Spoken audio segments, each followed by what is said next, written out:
দেখছেন টিভি9 বাংলা, আমি আত্রেই আপনাদের সঙ্গে। আর প্রথম যে খবর দেব, বাংলার পাশের রাজ্যে বিহারে ৩ জৈশ জঙ্গির পাওয়া গিয়েছে তাদের অস্তিত্ব। নেপাল হয়ে তারা বিহারে ঢুকে পড়ে এবং জঙ্গিদের ধরতে পদক্ষেপ মতিহারি পুলিশের। ৩ জনের তথ্য দিতে পারলে ৫০,০০০ টাকা পুরস্কারও ঘোষণা করা হয়েছে। আপনাদের জানায়, গতকালই ৩ জনের ছবি প্রকাশ করে বিহার পুলিশ। সমাজ মাধ্যমে পোস্ট করে টাকার অঙ্ক ঘোষণা মতিহারি পুলিশের।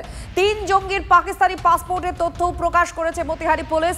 বিহারে ঢুকে কোথায় গা ঢাকা দিয়েছে ৩ জৈশ জঙ্গি, গোটা বিহার জুড়ে হাই অ্যালার্ট জারি করা রয়েছে। প্রতিটি সম্ভাব্য পয়েন্টে নাকা চেকিং চলছে। সীমান্ত এলাকায় বাড়তি নজরদারি বিহার পুলিশের।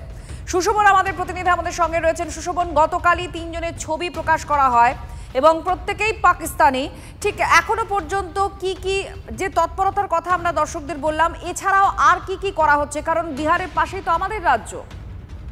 দেখো, একদিকে পুলিশের পার্সোনাল ইনপুট আর অন্যদিকে সাধারণ মানুষের আবেদন, এই দুটোর মিশ্রণেই মনে করা হচ্ছে যে তারা বেশ কিছু তথ্য তুলে আনতে পারবে।